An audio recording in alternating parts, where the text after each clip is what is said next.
আমি তিনটা মেয়ের বাপ।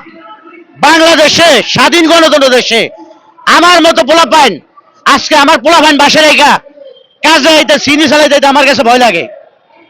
কারণ বর্তমানে দেশে যে পরিস্থিতি দেখা যাচ্ছে সে পরিস্থিতিতে আমার ছেলে মেয়েদের জীবনের কোনো নিরাপত্তা নাই। এই জন্য আজকে আমি প্রেস ক্লাবে এলাম, দেখলাম অনেকজন অনেক ধরনের আন্দোলন করে ওদেরকে 24 ঘন্টা সময় দেয়, 12 ঘন্টা সময় দেয়, 1 ঘন্টা সময় দেয়। আমি মনে করি ওদেরকে 1 মিনিটও সময় দেওয়া উচিত না। যে অপরাধ করবে অপরাধ প্রমাণ হওয়ার সাথে সাথে সৌদি আরবের মতো জনসমক্ষে তার ফাঁসি দিয়ে তার আত্মহত্যা করা উচিত। কারণ এই দেশটা 30 লক্ষ রক্তের বিনিময়ে দেশটা স্বাধীন হয়েছে। 2005 আগস্টের আগে 2-3 হাজার রক্তের বিনিময়ে 2-3 হাজার পোলাপাইনের জীবনের বিনিময় এই দেশটা আবার আমরা পূর্ণ মুক্ত করতে বাধ্য হয়েছি স্বৈরাচার থেকে। সেই দেশে এখনো কেন দর্শন হবে? তাহলে ওদেরকে কিসের বিচার? ওদেরকে জেলখানায় 4 টাকা খাওয়াইতেছে। আমরা কি এই জন্য ওদেরকে ট্যাক্স দিতেছি?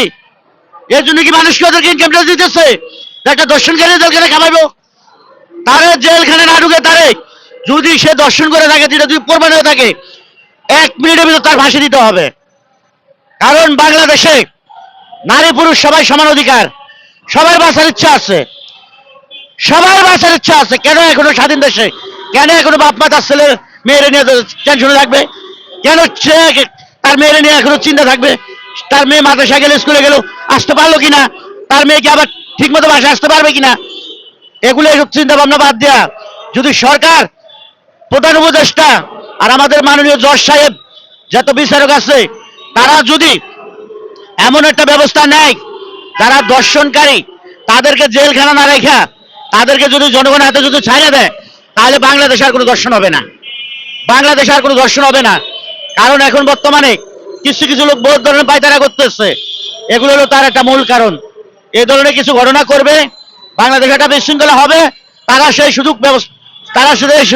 কাজে লাগাবে। সেই সুযোগ তাদেরকে দেওয়া যাবে না। যদি ওই ধরনের সুযোগ তারা যদি দিতে যায়, তাহলে বাংলাদেশে আরো অনেক ঘটনা ঘটবে। ওই একটা দর্শনকারী যাইতে না যাইতে কালকে শুনলাম আরেকটা গণদর্শন হয়েছে। আজকে আবার কি অবস্থা টিভির মাধ্যমে শোনা যায়, কিন্তু এখনো কিন্তু আমরা টেনশনে আছি। আমি যে আমার ছেলে মেয়ে দেশে রেখে ঢাকা শহরে এসে ইনকাম করতে, আমি আমার ছেলে মেয়ের জীবনে কতটুকু নিরাপত্তা দিলাম, এটাও আমার কাছে টেনশন আছে। কারণ আমারও তো ছেলে মেয়ে আছে, ওদের তো যারা দর্শনকারী তাদের তো বুক ফিট, তাদের তো মা বোন বলতে কিছু নাই। তাহলে এখনো কেন এগুলো নিয়ে তালবাহানা ঘোরাঘুরি? যদি শুধু একটা জিনিস ওদেরকে সময় দেওয়া হবে, উনি যদি দর্শনকারী হয়ে থাকে, এটা যদি প্রমাণিত হয়, তাহলে ওনারা জনসমক্ষে ফাঁসি দিতে হবে, ওই ভিতরেও না। ওরা একটা ফাঁসি দেখলে 10টা লোক সতর্ক হবে যে বাংলাদেশ এখন বর্তমানে কঠিন আইন হয়েছে। এই জন্যে আমার মতামত, ওনারে